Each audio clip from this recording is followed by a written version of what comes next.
everybody. We're back with Lynn Falk. Hey, Lynn, how are you?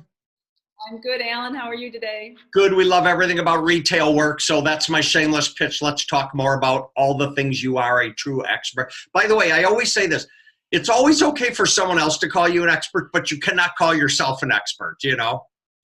And then, of course, I always bite my tongue when someone goes, oh, Alan's an expert. He's been doing this 30 years because I think I know this much about the business. Like every day is a new learning experience, right? That's true.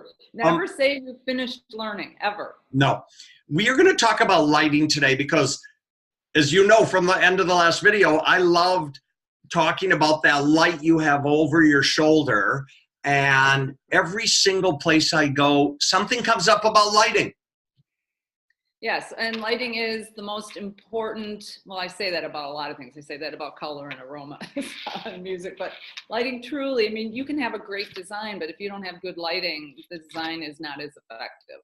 So in fact, I was just working on a lighting plan for a client of ours out in Pennsylvania, and we had to look at color rendering index, lumen output, wattage, and foot candles on the floor. And that's just the technical behind the scenes conversation about how to get really good light on your selling floor.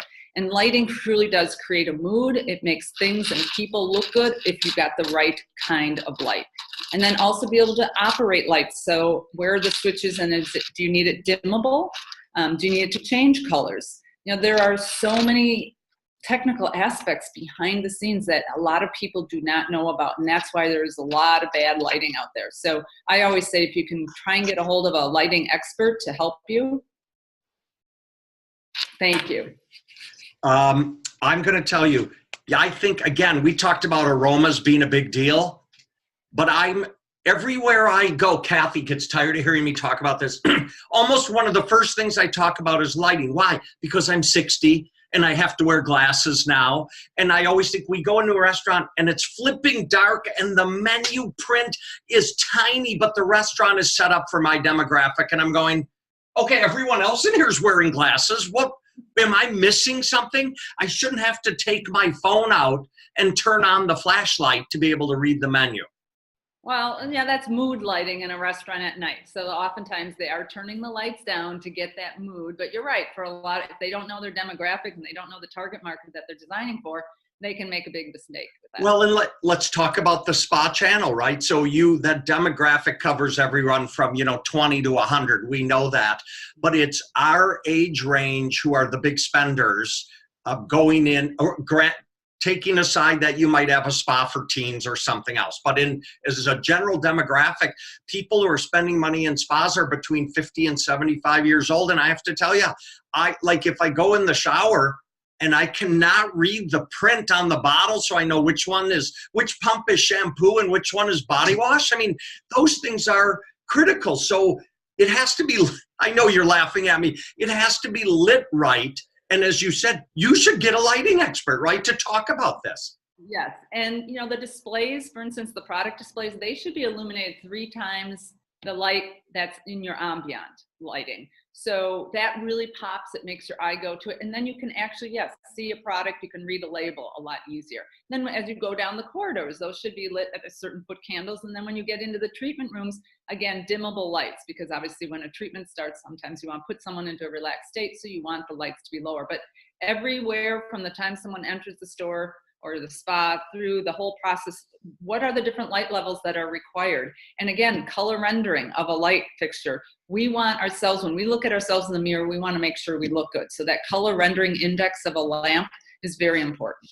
So again, there's no secret here with lighting. Like, there are people who actually can tell you and help you with lighting along the way, because I know it goes with everything you guys do. I mean, you guys talk about colors and fabrics and what the stone should be and how to light retail, and it all fits hand in hand just the same way we talked about aroma. And the fact is, if you want people to buy things in your retail area, they should be able to see what they look like, right?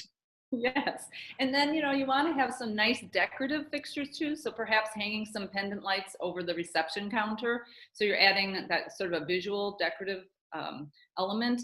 And sometimes, electricians can be really good in the technical part, but they're not going to always provide you with a beautiful light fixture. And so that's what we try to get the technical as well as the beauty when it comes to lighting a spa environment. I have one more thing I want to add before we finish, and I always think it's critical to this subject. We know that lighting is usuriously expensive.